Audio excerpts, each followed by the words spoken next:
Hello, everybody. Welcome back to How Come. This episode is, of course, about sex. There's a lot of kink mentioned in it, but it is also concerning death. So if you are in the place that you do not want to think about death, don't listen to it. However, it is very entertaining, very worthwhile, and just has the most gorgeous message. To preface, there is a new show by FX. It came out like 2 weeks ago that you can currently watch on Hulu, and it is called Dying for Sex, starring Michelle Williams as a woman named Molly and Jenny Slate as a woman named Nikki, who is her best friend. Molly gets diagnosed with terminal cancer and decides that she is going to go on a sexual journey of self-discovery before she dies. And besides being a fantastic show, it is based on a podcast with the same name, and it is a true story. The podcast Dying for Sex was hosted by Molly before she passed away and her best friend, Nikki. And today we have the absolute pleasure of getting to talk to the real Nikki Boyer, an actress, singer-songwriter, and executive producer of Dying for Sex. She is just a joy. I feel so lucky to have been able to do this episode. And I highly encourage you guys to watch the show, listen to her podcast. And if you want to see her unedited on this podcast, go to patreon.com/howcome. This episode is unedited with video. Okay, get excited. How come? How come? How come I can't achieve? How come I can't achieve? I'm rolling up my sleeves. I'm rolling up my sleeves. Oh baby, I believe these guests can help. 'Cause I can't do it by myself. I wanna jizz. Hi. Oh, we did it. Oh my God, I'm so excited. You are? I am. So congrats on having a great podcast. Thank you, you too. I feel like I know you. It's weird. I feel like I know you.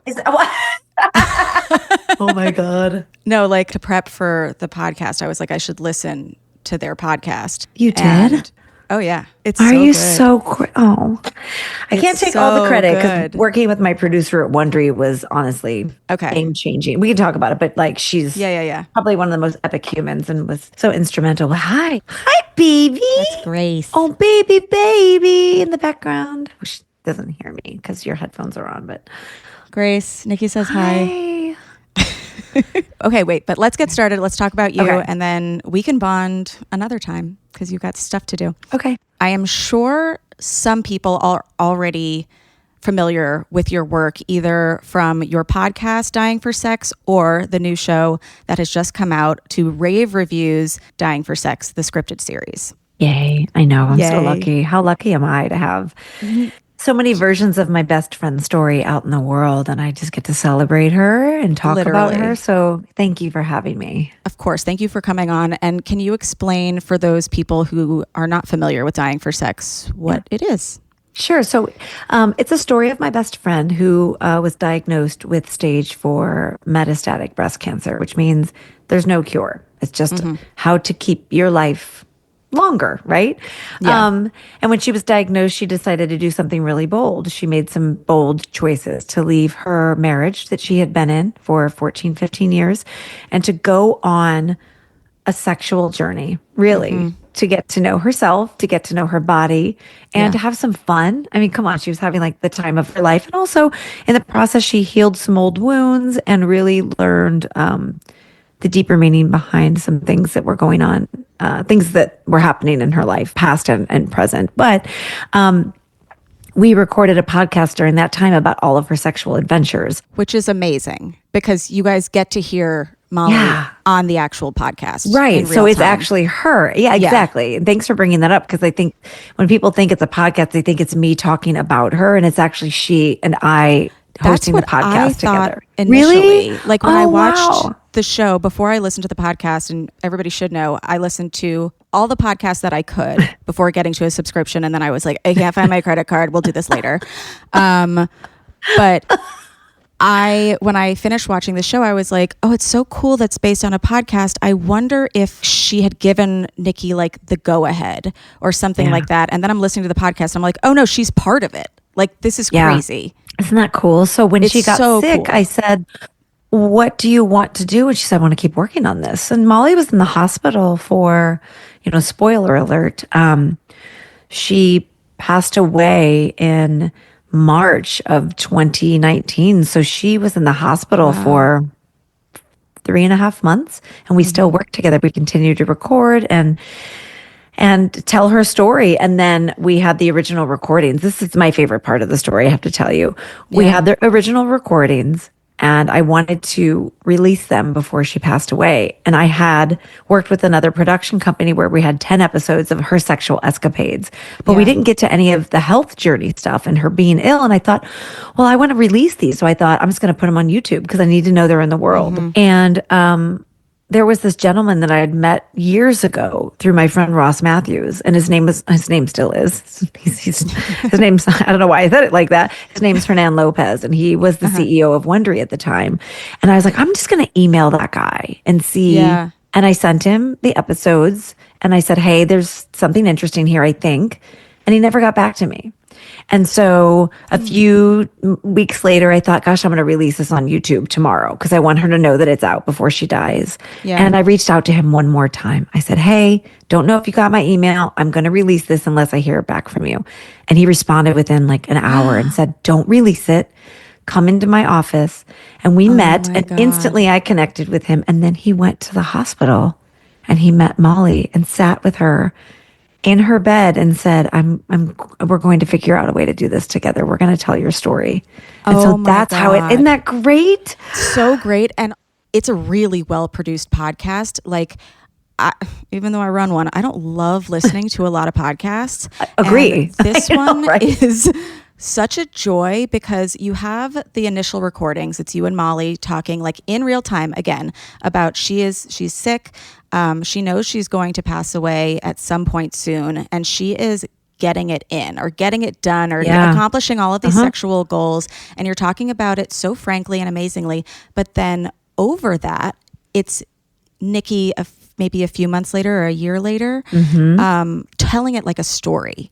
Yeah. And you'll come in these perforated times every so often. And it's just such a joy to listen to. Like, I'm so glad. If you guys want to stop this episode right now and go listen to that one and then come back, please. Yeah, I won't be mad. Yeah. We won't be mad. But yeah, so I love that it's not only she gave you the go ahead, like you guys did it together. Yeah, we really did. Oh, I'm so glad you said that. Thank you for acknowledging that. No, of course. When did you and her start talking about your sex lives? Was it only once she got sick, or was it like, we talk about whatever we do? It's funny because I was very sexually promiscuous in my 20s. And then I got married really young, and now you're just a slut for your husband. Yeah. I'm going through menopause right now. I'm the least hot, slutty version of myself that I've ever been, but he still really loves me. So thank God. You never know because Molly got really horny from cancer meds. So I think some people might get really horny from menopause. You don't I'm know. Holding out here. I'm holding out. We always had really deep, thoughtful conversations, and our friendship actually ebbed and flowed over the 20 years that we were friends. There were times we would speak every day, and there were times we'd go like a month without talking, but we were always just very spiritually connected. And she married someone, I married someone. We both were getting out of our relationships not roughly around the same times, but we didn't talk a lot about sex, honestly, because I was wondering. I wasn't really having it, and she wasn't, because she was going through cancer, and their relationship had shifted into caretaker, caregiver mode, which is so intense in a marriage. It's so great. Nobody's asked me that question. Yeah, but like, what is the biggest form of caretaking besides giving someone an orgasm? I was like, come on. Right. Like that part of the show when it was like, he won't fuck me. I'm like, she's begging you. Like, fuck your wife. It's the nice thing to do. Well, I mean, there were definitely liberties taken in the show. I don't know exactly. I'm sure there's so much difference. Right. But I mean, I think when you watch someone go through being that sick, I don't know what happens on the inside. I've never done it. I mean, I've watched Molly be sick, but I didn't want to have sex with her. I mean, I wanted to lay in bed with her and love on her and give her as much attention, but I don't know. Sexual desire is so layered for people, you know? Yeah. But yeah, so when she got the cancer diagnosis, when the cancer diagnosis came back, she was in remission and then it came back. And that was around 2015. So we started talking about her sex life as soon as she got that second cancer diagnosis. Something was ignited in her and I couldn't get enough of it. Like we would meet for lunches and talk for hours on end about it. Well, it's really interesting because I also similarly didn't really have sexual conversations with people before starting this podcast, which was like my own journey. And like, it's very goal oriented, which I feel like her journey was very goal oriented. And so it kind of like opens this like can of worms. Like, I'm going to do this thing and I'm going to tell people about it because like I need to be held accountable to this goal. That's really interesting. Also, she mentioned on the podcast that she was like, I don't give any fucks anymore. Right. You know, like all this stuff that like, she gets into a lot of kink and fetish stuff that like, you were like, how do you like feel about this? And she's like, I don't care because like, this is the end of my life and no one's going to judge me. And if they do judge me, like, fuck it, you know? Exactly. She had a really great way. I mean, Molly was just always wired in a way. She had huge emotional capacity and maturity for things. She was just so, I mean, having a conversation with her was like being in therapy. It was amazing. Yeah. She speaks very eloquently. You both do. I mean, she's way smarter than I am. But I loved her lack of judgment because she always wanted to see and hear people from their authentic place, and often that is from our wounded place. And she was ready to go there with these men. And I don't think a lot of these men were just looking for sexual. I think they were obviously on the apps looking for, you know, to get off. But I think when they got engaged with Molly and went back and forth with her, a lot of them were being really open and honest with her about their shit. And I found that looking back at her phone after she passed away, I got to see the exchanges, and they were very sexual, but also really loving.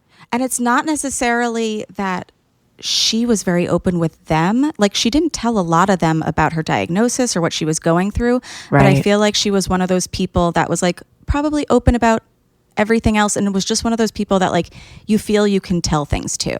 Yes, exactly. So she got to see a lot of like realness from these guys. Yeah.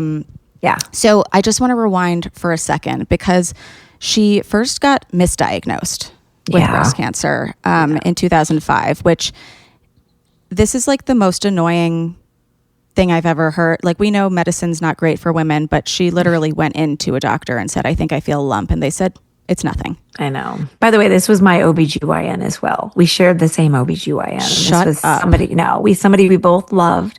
I recommended him to a lot of people that went to go see him because he was a young, up and coming doctor, and he was very thoughtful and kind. But he literally said, it's nothing. You're too young for breast cancer.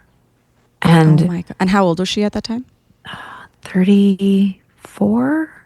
Wow. I know. I can't do math.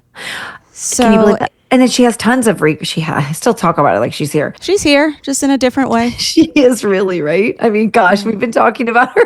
I've been talking about her for like 9 years straight. I love her. She really wished she would have gotten a second opinion and really would have advocated. And so that's something that I promised her that I would, I always get a second opinion, always ask for the extra MRI, the extra this, the extra that. Like, just ask, do it, advocate, press, make it uncomfortable, call your insurance company, like, just figure it out. Because it's worth it. Yeah. That being said, if you don't find something, you can always still go on a sexual journey of healing, and there's hope. 100%. Absolutely. Don't wait for a diagnosis of something horrible to start your life. Yeah, exactly. Yeah. She said something funny in one of the episodes where she was talking about first starting to talk to these people on the apps, which she did while she was still in her marriage, and her husband said it was okay that she was chatting with people because she could like get off in like a cyber way. And again, he wasn't fulfilling things for her in that department. And then once she left him, she started meeting up with people. And you said something like, oh, well, aren't you like scared to like go to their houses, or, like, how do you know they're not creepy? Yeah. And she goes, what are you going to do? Kill me? I'm dying. Yeah, that's one of my favorite moments of the podcast. I didn't know she was going to say that, obviously, but I was like, yeah, you're right. I guess it takes away the fear of like, someone's going to murder me. And you're like, no. And also she was sending nudes and, you know, like having these explicit conversations, which I think like a lot of us are like, ugh, I don't know if I want to do that because like, what about the repercussions? And it's like, the repercussions is I'm gone and you guys all have these beautiful nudes. Exactly. Exactly. Okay. I mean, if you there is, I still have her Instagram up. It's Dying for Sex, DYING, and then the number 4 sex. It's very porny. It's very funny. It's all of her amazing sexy selfies. I don't think her face or any of them, but it's sexy selfies with like really interesting quotes or like morbid points of view about her health attached to the. It's you should take a look. It's kind of beautiful. Oh my God, I would love that. Yeah. I was thinking before I knew it existed, I was like, oh, it would be really cool if she had like an OnlyFans with all those like sexy nudes that she'd taken. Yeah. And then it could like, I don't know, the proceeds go to like cancer research or something like that. Wait, you just inspired me. Yeah. Yeah. And like all of her sexy sex too. Like I loved listening to her sexting. Oh my God. Now I'm looking at the page. You just gave me such a good idea. Okay, good. Yeah. Okay. Yay. Thank you. You're welcome. And maybe a wiki feet because here she's got great feet.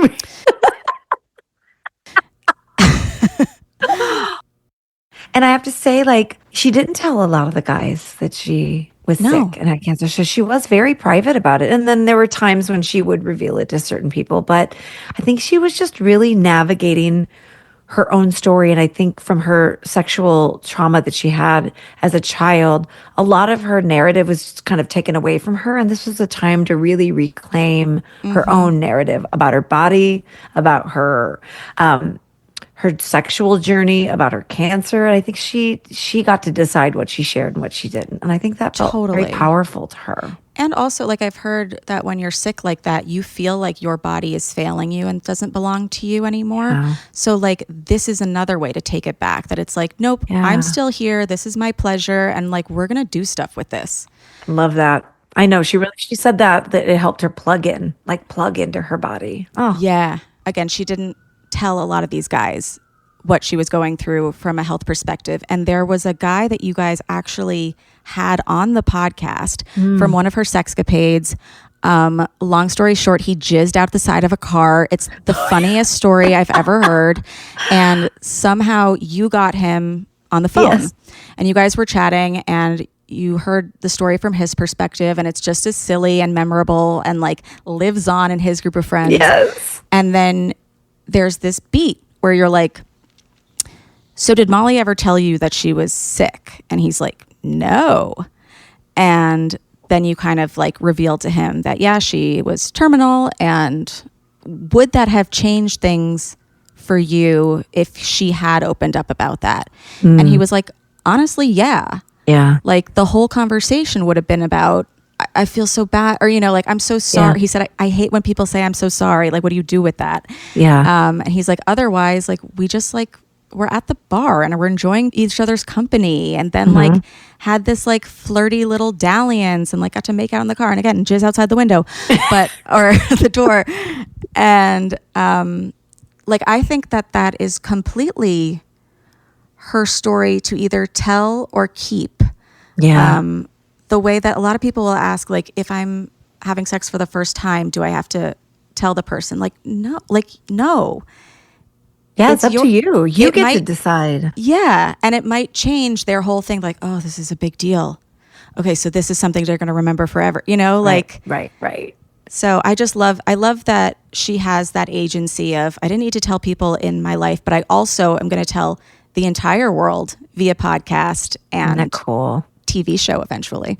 I know, she got, I watched her go from being very, as we as women and humans just are attached to our looks and our vanity and our body and our youth. And I think when you get sick, that gets taken from you, right? Like, and I think she was really detaching from those parts of herself.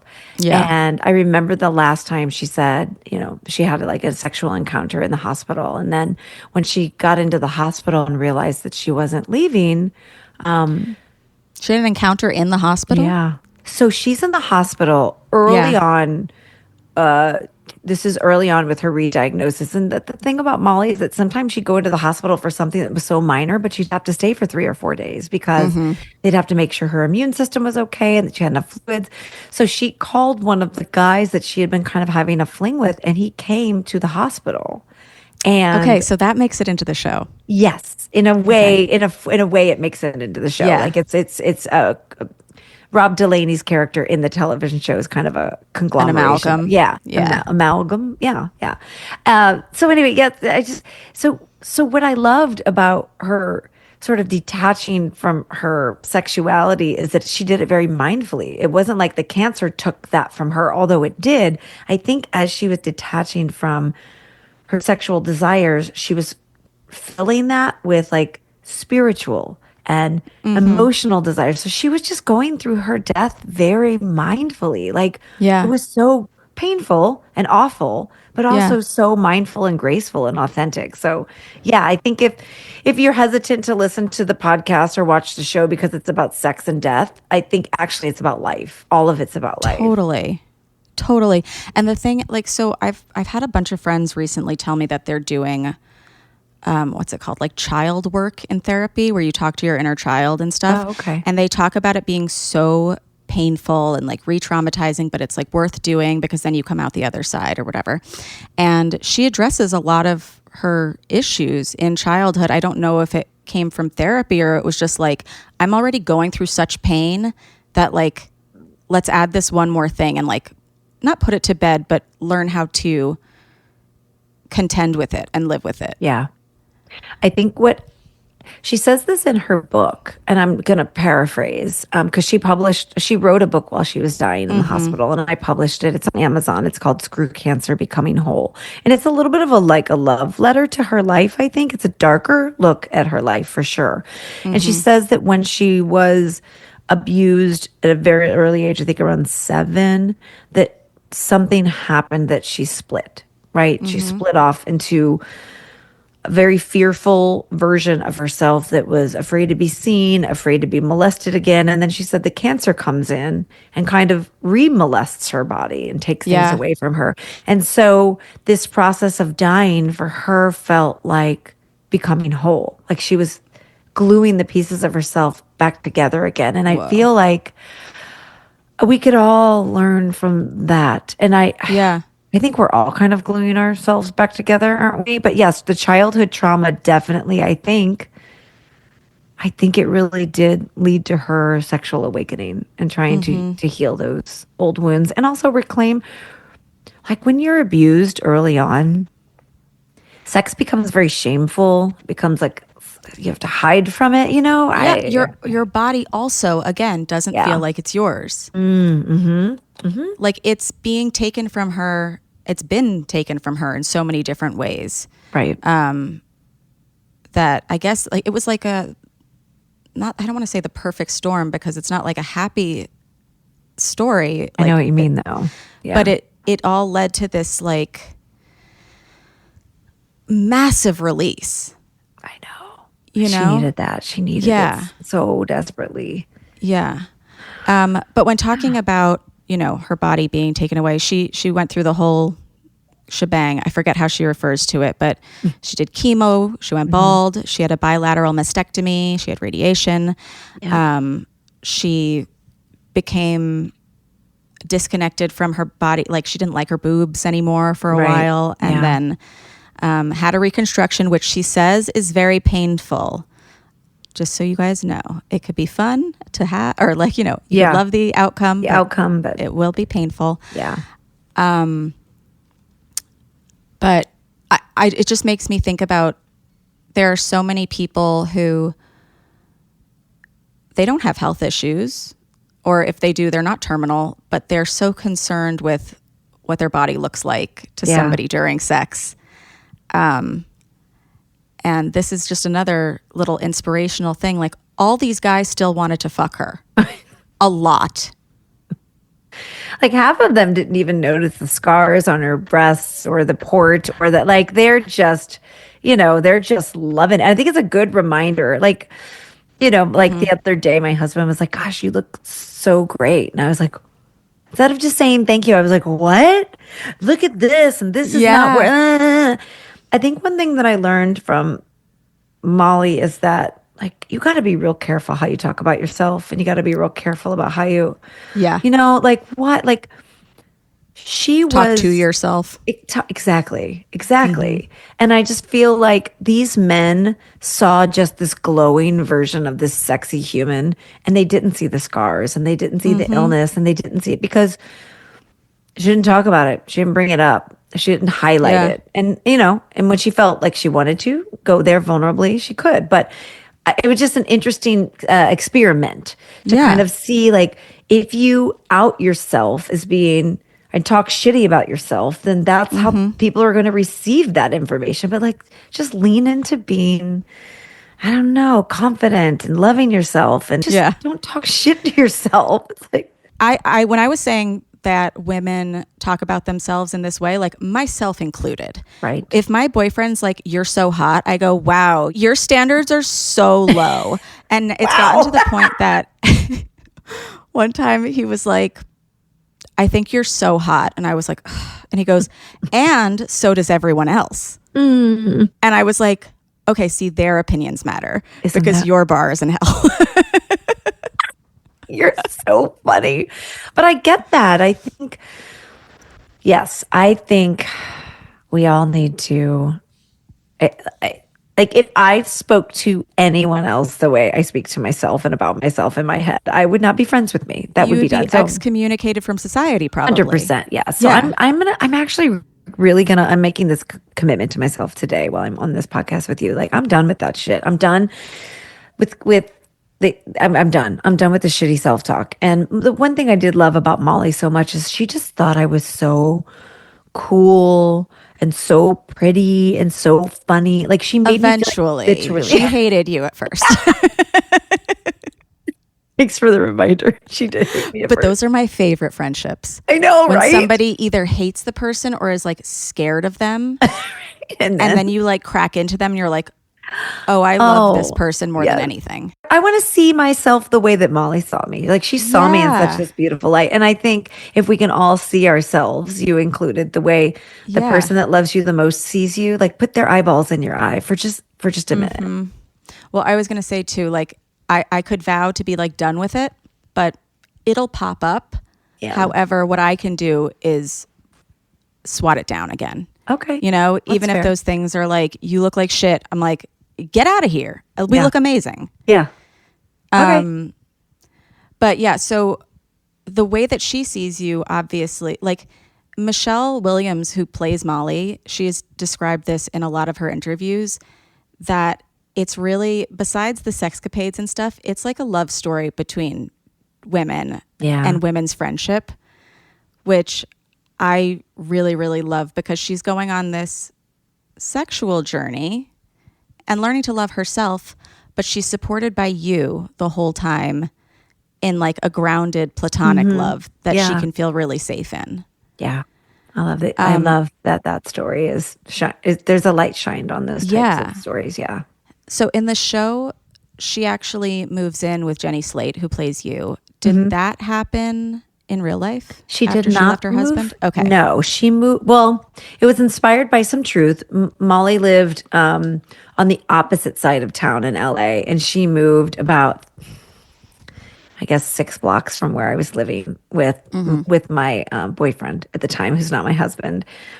So they did mess with a little timeline, because when Molly got diagnosed, I was well into my relationship with my partner of like 6 years in. Okay. And they messed with the timeline and just kind of moved that to earlier. I have to say, honestly, like, if Molly's cancer would have happened during an earlier time in my relationship with my partner, it probably would have looked a little bit like it did in the show, because I wouldn't have been as grounded and I wouldn't have had as much support. I had so much support from my husband to go be with your friend, be at the hospital, do what you need to do. I had 2 stepkids at home that I was raising. And so he was just like, go, this is your priority. So, she did not move in with me, although we spent a lot of time together, and I spent a lot of time at the hospital. And caregiving and stuff. For 3 months, you know? with her mom and other people in her family, but I was her primary person. And so I learned a lot about myself. I was not always great. I didn't always nail it, but yeah. Well, how could you? You know, like it's her health, but it's also like your heart. You know, like you're losing a friend in real time. It's hard to support somebody while you're upset too.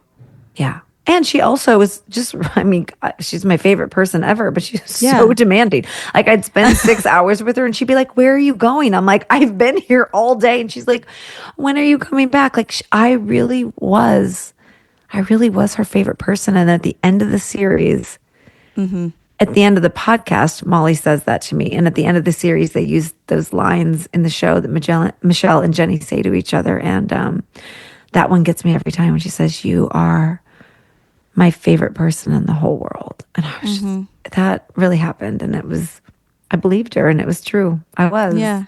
It's so sweet. I know. Was it crazy having someone cast as your friend? Because for a little bit, I was trying to shop around a scripted version of this podcast. And one of the big parts of it is I lived with my grandmother when I started it, and she ended up passing away. Oh. And when we were shopping it around, I kept going, I can't wait to just cast someone as Nanny so I can hug her. Oh, God, yes. I can't believe you're saying this. You're going to make me cry. The first time that I met Michelle, when I hugged her, I felt like I got a little piece of Molly. Oh, it felt like her. So when you're saying you want to cast Nanny, yeah, so I totally, I just got the chills again. Yeah. And to be honest, like, this is going to sound really weird, but I find myself missing Molly and then I find myself missing Michelle. No, that makes sense. Okay. Like there's a moment where like sometimes I feel an ache and I'm like, I feel like I just need to be with Michelle. And it's because I'm doing that, you know, the transference thing. But also Michelle has told me personally, as well as in all of her interviews, like she cracked herself open to Molly. And I think she and Molly have a very cool relationship. So she dove into this head first and heart first. Yeah. And so I feel like there is a piece of Molly and Michelle. So when I did say goodbye to her when we were in New York for the premiere, I felt like this, like when am I going to see her again? Am I going to see her again? So yeah, I definitely feel that with her. Oh, Nanny. I can't even Who would you imagine. have cast as Nanny? I mean, low key, all the actresses I would have cast are also dead. Oh, shit. But tell me, just like George Costanza's mom. Oh, yeah. Yes. Seinfeld. I love her. And I would have loved to just give her a squeeze and have her say, come here, Cookie, get in bed.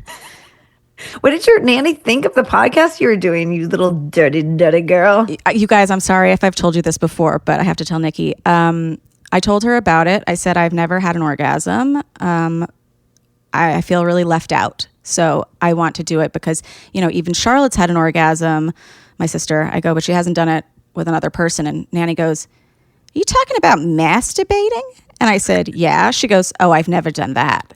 And I said, okay. And I said, but did you have an orgasm ever? She goes, oh, yes. Papa was very giving. So. Oh God. I would love Nanny. Love her. And she was like, this is something that you, like, go off, queen. You know? Yeah. Love her. However, somebody born in 1929 would say, go off, queen, she said to me. But yes, I felt like Michelle, it was so interesting because I watched the show first and then I listened to the podcast and I was like, whoa, like she nailed her. Yeah, it was like, I was like, they're the same guy. You know what? I have to say, like, Michelle and I didn't communicate at all before she shot. She had the podcast that she said she listened to twice and she loved it. And then she spent some time, I think, looking at photos because I sent a bunch of information over. And she and my showrunners, Liz Merriweather and Kim Rosenstock, were so involved. I was so involved with the process. So I felt like all my information was getting transferred over to Michelle in such a beautiful way by them. Did she read her memoir as well? Probably. She did, yeah. And Molly also had a blog that she was keeping during. Was that because you guys mentioned it? I haven't been able to check it out. Was it a sexcapade blog as well, or was it just a health journey blog? I think it was more of like an emotional health journey. Everything Okay. leads to this.com. Yeah. Everything leads to this. Yeah. And that's why I posted her obituary and everything. And her blog was, her blog is beautiful. It's, oh gosh, she was such a good writer, you know? But when there was something that happened on set where Michelle was she was acting in a scene where she's in a cafe sitting across from the guy and she's got her cane and they're talking about what he consents to and how he likes to be demeaned and talked down to. And they're having this exchange and like, a transactional thing of like, what do you like? What do I like? What are your, boundaries? And there was a moment where like Michelle's shoulder did something and then she kind of moved her mouth a certain way and kind of like rolled her eyes a certain way. And I was like, how'd you do that? How did she know? Like, how would she have known? So I feel like there was something spiritual going on between the two of them because it was so accurate. Even Molly's mom said, I can't believe how much she embodies her. I'm like, I know.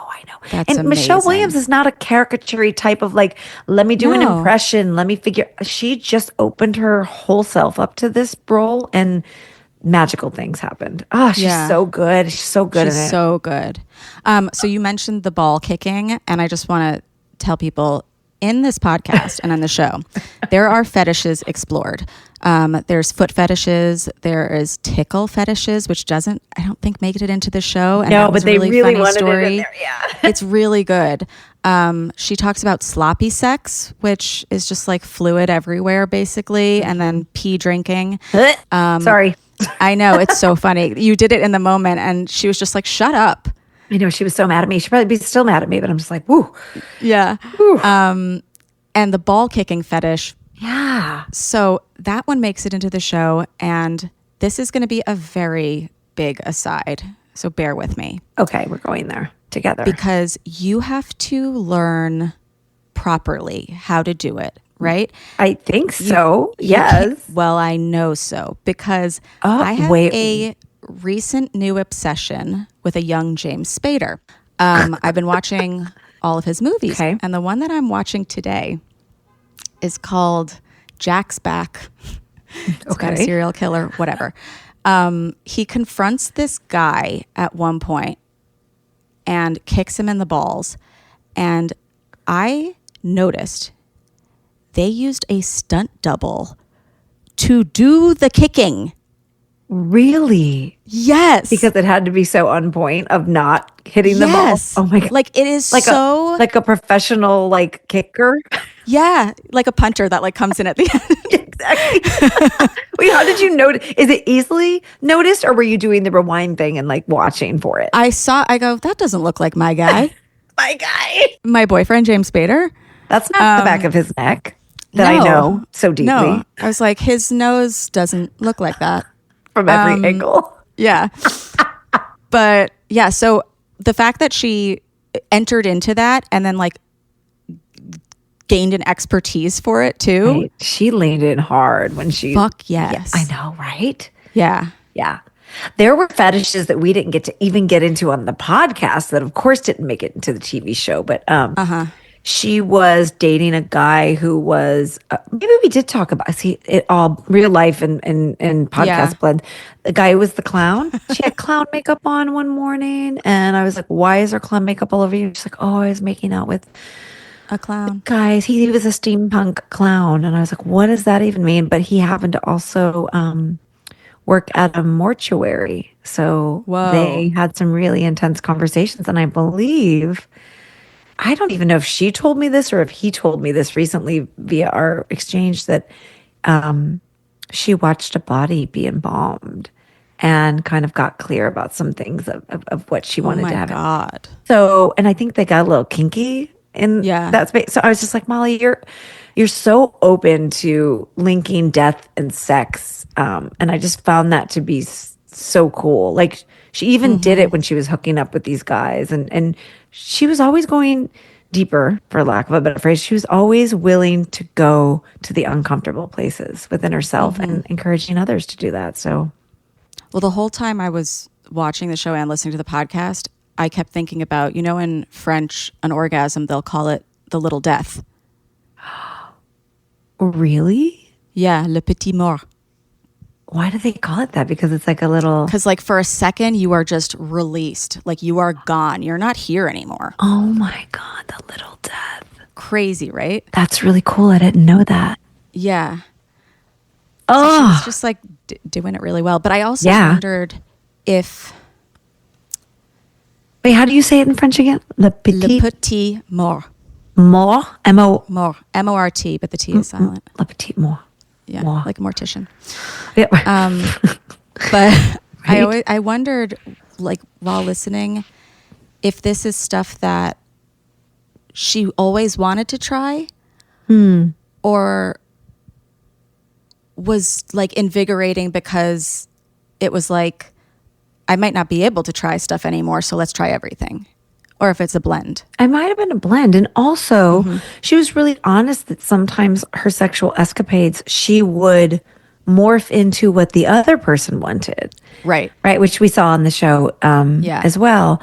And maybe lost a little sight of what she wanted because she was so excited to participate and meet the needs of others. But when it came to her own needs, I think she learned through that journey of exploring, like, what does she want? And I think she was really good. Like when she wants to be a dom, she needs to learn how to be a sub because they go hand in hand. And I love that they handled it that way on the show, which I thought was really, really cool. So cute.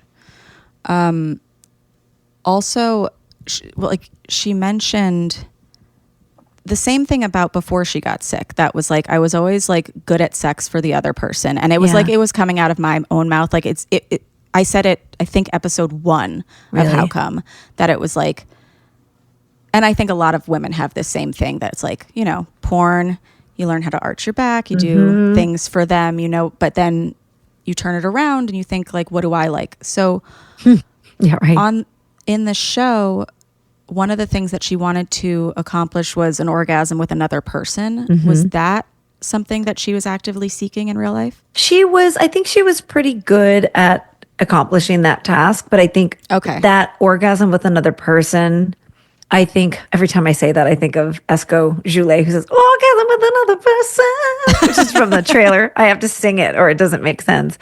I think Molly's version in her real life of orgasm with another person was like, to really surrender. Yeah, to really surrender. And so I think they took that liberty, but I was so happy that they did because in a way there was some truth to that with her escapades. But I think she was able to at least have a what up petite more with other people. A petit more. Was there any part of you that liked being able to do a podcast completely based on somebody else's sexuality? Like you don't share a lot about you. 100%. Like, I loved that we were digging real deep on her. And like, I didn't have to reveal any of that. It was so comfortable for me. I am a great person to like, hey, tell me all your deep, dark secrets and then we'll go to a commercial break. Thanks. Yeah. But, what's so beautiful is that we were going through really an interesting health journey together, which is not in the show, which we wanted to put in the show. There just wasn't room for it in the 8 episodes that we did. I was going through my fertility while Molly was going through her cancer. And I was going through, I think I had 6 miscarriages in the amount of time. And I never ended up having a baby. Part of me is like, thank God. I'm so free now and loving my life so much. But there was a time where being a mom was really, really important to me. Yeah.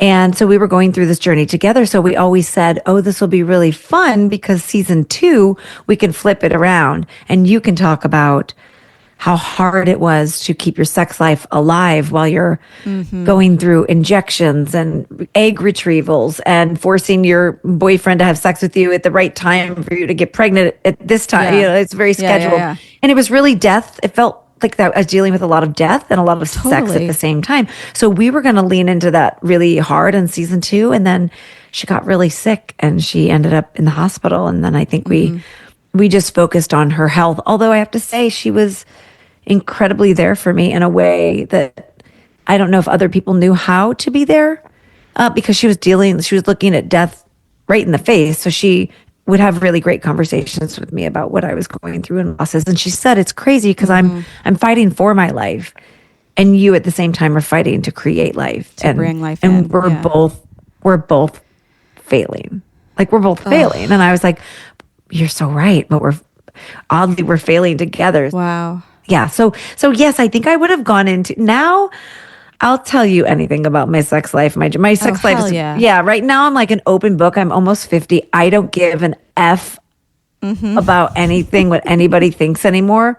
But I think when I was going through my fertility, I had shame. I had shame around it, and I had felt very alone. But Molly made me feel definitely less alone during that time. Yeah. Well, if anybody believes in, the afterlife or spirits or whatever, like, she's keeping all those babies company now. I feel like she is. And I'm like, and then she said to me once before she died, maybe I'll come back as one of, like, as your baby. babies. Maybe I'll come back. Maybe the baby you have will be me. And I was like, I politely decline. I don't want a baby. Like, I got to the point where I was like, now I actively don't want a child. It was a very weird flip for me. But she was like, no, I'm going to come back as your baby. And I was like, you fucking better not. Well, I have something to tell you is she did come back as your baby, and your baby is the show. Oh, right. Oh, Like, that's a she great lives way on in the show forever. You're so right. Yeah. This show is my baby. I birthed it. I'm like, It wouldn't exist without you. No, you're so right. That's such a great way of putting it. Oh, I love that. Yeah. Yeah, I do too. I mean, like, I feel like I know her. Like, and I do think the show is just going to be so inspirational for a lot of people. Like, I hope so. I think it has. I think the ripple effect is amazing. Why wait until you've been told that you're going to be finished? Right. To learn how to finish. You know what I mean? Like, get shit started. And the lesson here is the best way to find out things that you like is to try everything and weed out the shit you don't like. That falls in line for sex, for food, for travel, for people. Like, you have to just crack yourself open, let it all in, be willing to get hurt. You will get massacred. Your heart will get massacred along the way.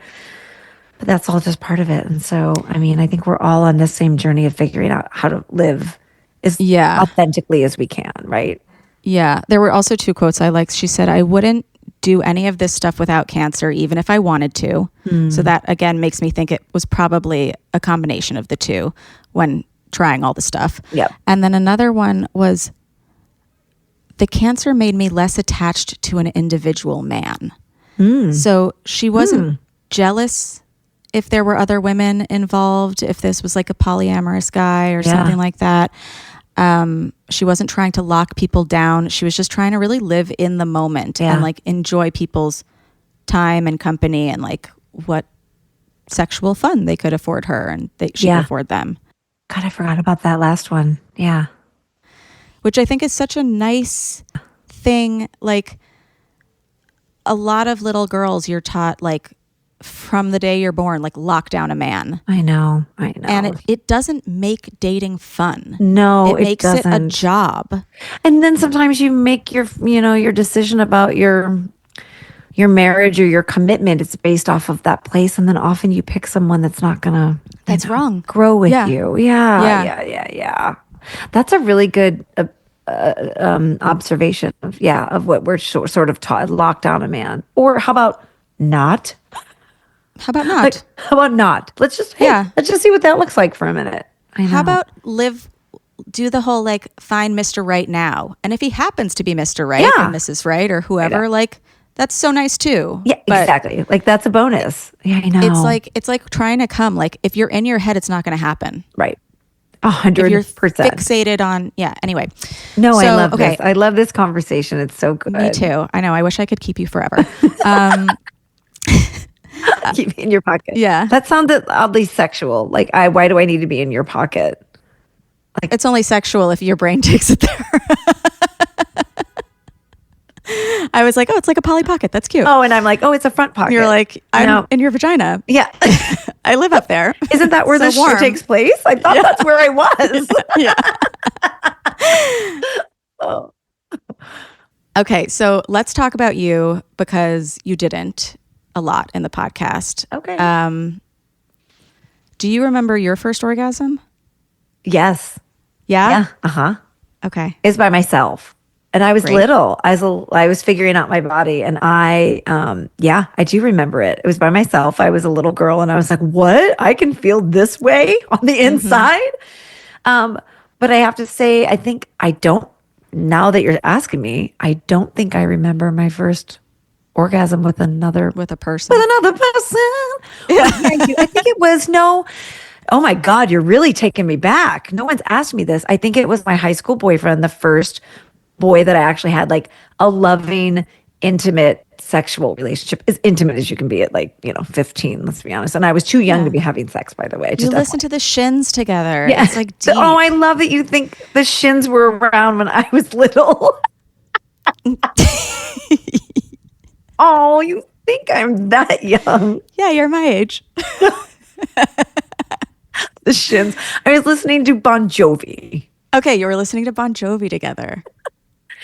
Aerosmith. But I think exactly. I think that was my first real, I'm in a sexual relationship and having an orgasm with somebody that's actually my pleasure is important as well. Mm-hmm. I remember that. Yeah. Oh, cool. God. Yeah. Okay. I love that for you. Yeah. Right. Yeah. I love when it happens first by yourself and then with a person that you really like. There was shit that happened in between that was not pretty. I found myself always dating guys that were older than me that probably should not have been dating me. Mm-hmm. Let's not even, I was a teenager during a time when things were just super inappropriate. And oh my God. Yeah. So, Molly and I used to share stories about how creepy and weird are some of the men in your life. And we'd be like, I think you win. But I think going through that shaped me very much sexually. It caused me to be probably a little over sexualized as I was in my teen years. And I've done tons of therapy about it, but we are who we are. We are who we are because of what happens to us. Yeah. I used used to be really obsessed with 80s hair metal bands, and I would watch stuff about groupies. And I'd be like, ugh, I wish I could go back in time and be a groupie. But be a groupie? Most of these groupies were 14, 15, 16. Yeah, it was low key disgusting. High key disgusting. Right. Yeah. But then I look back and I'm like, why didn't anybody tell me that was okay? Right? That's a longer story or a longer. That's a whole other episode. Yeah. Listen, no pointing fingers, no looking back at my life and being like, I wish that I lived and then I had a lot of sex. So one thing that Molly and I connected on is that I got married very young. The first time I got married, I've been married twice, but I got married very, very young. And Molly kept saying are you ready to get married? And I'm like, I've had enough sex between being 15 and 24, to last an entire lifetime. And she was always like, oh, good for you. So I felt like when I got married, I was like, yeah, I sowed my oats. I did this. Yeah. And then, I think when you hit your 30s, you start to understand your body in a whole different way. And that's when I went through my divorce and met my my now husband. We've been together for 16 years. And oh, cool. Hitting your sexual stride in your 30s and really knowing what you want and not being afraid to ask for it and have the uncomfortable, I'm so grateful that I got to do that. Oh, yeah. So good. Okay. So for a lot of people, myself included, just turning 30 was like a death sentence, as a woman. It's okay, your life is over, you're not fuckable, whatever. And I think there's been a lot of conversation about starting over in your 30s recently. That's there's been girls breaking up with their boyfriends and starting over and having just a rebirth in a time that we were always told you are day old bread. Yeah. So I love hearing that that's when you did all the stuff, but when you really came into your own. Yeah. Day old bread. That's a great title for a podcast. Should we start a podcast? Yeah, exactly. Day old bread. We talk to women in their 30s that are no, it is. I am fresh. I am a fresh batch of sourdough. I'm a starter. But I love that. I do.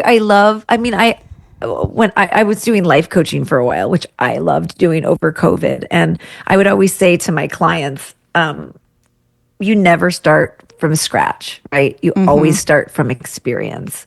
And I think in your 30s, you're starting over, quote unquote, but you're starting like with an authenticity and boundaries and self-realization. Like I loved turning 30. Totally. You hated it. You hated it?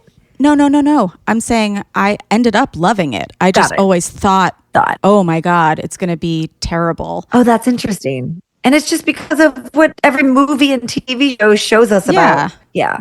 I know, right? But the way people are always like, oh, if I could go back with the brain I have now, it's like, why don't you just use the brain you have now and start from here? I love that. Yeah. Let's do that. Okay. I'm going to keep you for 5 more minutes. I don't care. In the podcast, you said there are some kinky things I like, not pee. Right. What are the kinky things you like? Ooh, I said that? Yeah. Huh. I used to. What's this me saying? I used to. It's so sad because I think sex in the beginning of a relationship is very different than sex in the middle of a relationship. It just is, because there's the adrenaline, there's that like desire, there's that like proving to each other. There's a lot going on. In the beginning, I used to love, like if you asked me to do any of this now, I'd be like, let's just get it done and have fun and get like on with our day. I do really enjoy sex. It just doesn't need to be like a production, fucking like going to church. Like, what do we do? Yeah. I love sex. I just had it this morning. It was lovely. But when your body shifts and changes through menopause, things really, really get affected. And luckily, my husband is super communicative with me and we find ways through it. But man, talk about like an awakening that feels like death is menopause. And I'm trying to find my way through it. But to answer your question, I'm not dodging it. I used to love to be tied up. I don't think so. Consensually, right? Consensually tied up. I loved it. I loved hands above. I loved like just knowing that I was a little like kind of not like restricted a little bit. I used to love dressing up. We used to do like, it was fun. I do love talking. I love the visual descriptions of what you're going to do. So but I don't think I have hard kinks or fetishes. I don't have like bold ones where you'd be like, whoa, like I don't like to be hurt. I don't like to be tickled. I'd punch you directly in the fucking face if you tried to tickle me during sex. Yeah. I would kill you. Re-listening to stuff and being turned on by it. Have you ever been turned on by one of Molly's stories, like on the podcast or otherwise? Or like inspired to do something from her? No. Isn't that funny? No. Yeah, that's okay. I think because I was observing and kind of like, you're going to think this is ridiculous. I can't, that feeling like when you watch a friend or like a little kid on stage and you're like, look at you go. Look how good you are. That's how I felt about Molly. More proud. I was so proud of her. Like I've seen so many compromising photos. I mean, I have her phone. It's like all the sex pictures, all the videos of her that she'd send to these guys. I've seen almost every version of her. And I'd always be very similar to the scene where Michelle gets caught masturbating in bed playing Molly all day, right? And there's a scene where like there's a cyber guy that like steals her video of her masturbating and says, if you don't give me this money, I'm going to expose this video. And then Nikki comes into the room and looks at the video and goes, look at you. You look beautiful. Like that is exactly how I felt about Molly. So I never got turned on. I just was like, look at you. Okay. So in the show, Jenny, as you, says, I'm a real penetration patty. Yes. Is that true for you? Can you do it? Are you an inside man? I am an inside man. I am also an outside man. I'm an outside man as well, but I am an inside. It's You're an inside a rare job. Bird. Yeah, That's I so know. Cool. I know. I don't necessarily know if it's fully inside or if I found a way for while it's inside to work the outside. Yeah. Yes. Because I found a way to like hit the thing at the thing and the and the ah. So I don't know if I'm a full inside job, but it occurs every time. I'm so proud of you. Thank you. And also, it's not bad if you can't. Neither can I. Exactly. By the way, Sonia, who plays the social worker by Esco Julet, plays the character, Amazing right? Love person. their character. Yeah. Says like that sex is an energy field and sex is not about penetration and sex is not always, I don't know how they say it, but that scene, replay that scene and remind yourself that sex is an exchange of energy. It does not have to mean you put this in me and I have orgasm, you have an orgasm, and then we're done with sex. It can be, sex is fluid. So Yeah. soak into that. It could even be like someone blowing on your back. Yeah. You know, like if that feels good to you, like then that's what sex is. Yeah. Hooray. Yeah. Good for you. One of the most annoying characters on TV ever, Carrie Bradshaw, oh, geez. says that death is the worst breakup of them all because she likes to keep trumping her friends' breakups by being like, Big died. Yeah. Oh, my God. Do you feel that death is a breakup and the worst one of them all? Oh. Interesting. This is, oh my God. How much time do we have? It's interesting. When I think about the breakups and the heartbreak that I had when I was younger, oh my God, they just pummeled me. I was such a sensitive soul that I would often say, I think death is easier than heartbreak because that person's not sort of wandering the world and there's no aching and yearning and wishing, right?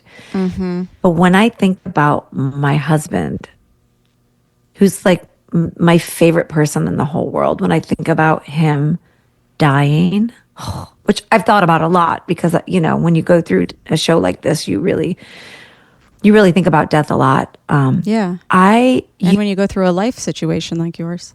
Yeah, right. Yeah.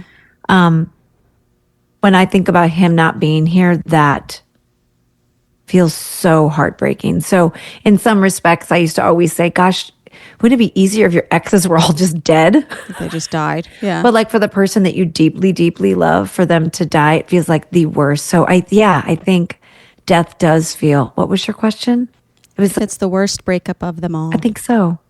Because there's no I'll see you soon. There's no like, hey, it's been a while, but I'm going to get my hands on you and hug you so hard. So, I think death might be the worst breakup of all time.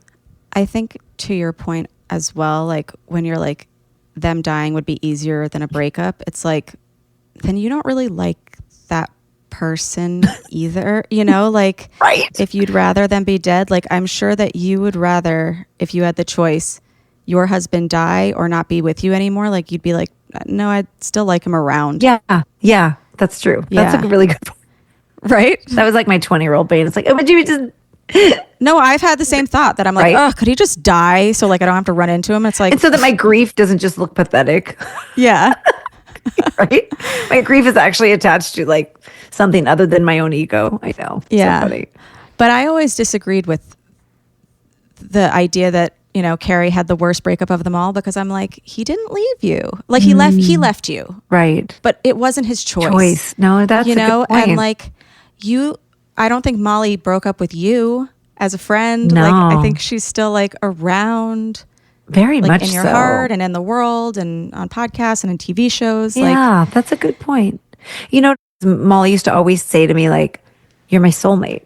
You're it. And I would be like, that's what Nanny said to me. Nanny. Yes.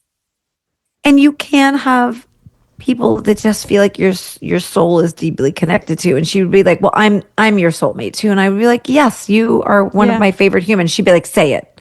Say that I'm your soulmate. And I was like, well, I'm married to what I feel like is one of my souls. And she was like, no. And now that she's gone and I don't have her physically with me, my husband said the other day, he's like, look at her. She is your soulmate. Like your souls are working together in tandem. She really is your soulmate. And I was like, and I feel her only in my soul because I can't see her. So I'm like, oh, baby girl, like you were right. Like we are soulmates. And so this project has solidified that. So I'm saying it to her now. Yes, Molly, you are my soulmate. Well, yes, that is a great place to wrap up. Congratulations to you on the show and everything. Congratulations to Molly on everything she achieved. So cool. And still continues to achieve. where can everybody find you online? I love that. Find the show, all the stuff. Yeah, thank you. And just being on the show has been such a treat. You're a little Polly Pocket. Thanks. You are too. If you want to find me, the best way is at Nikki Boyer on Instagram, NIKKIBOYER. That's just kind of where everything lives. And I post a lot and I share a lot. And I'm always, driving people to more content of Molly's that I have that I find. And the show is an FX show, but it's available to stream and binge on Hulu. It's Dying for Sex, 8 episodes, and it's available now. And you can watch it all in one day. You can savor it each week. You can do it however you want. But once you listen to the podcast at Wondery, and it's available wherever you get your podcast, and then you watch the show, I demand that you DM me and tell me how you feel about it, because I love to hear that. So follow me and let me know. And stay tuned for Molly's OnlyFans. Oh my God, you're a doll. Nikki, I have to ask you one more question, which I have to ask everybody after a sexual experience, which this has been. Yeah. Did you finish? 100%. Maybe twice. Okay, great. Thank you so much for coming. I finished too. You can follow me at Remy Casimir. You can follow the podcast at How Come Podcast. And yeah, you guys, thanks for listening. And we'll see you next time on How Come. Bye. Bye. It's not you, it's me. I try so hard to finish honestly. They say you'll know when you go all the way from A right down to O. Oh no, I think that I still got a ways to go. Oh, I'm sick of this and I have got to know. How come? How come? How come I can't achieve? How come I can't achieve? I'm rolling up my sleeves. I'm rolling up my sleeves. Oh baby, I believe these guests can help, 'cause I can't do it by myself. I wanna jizz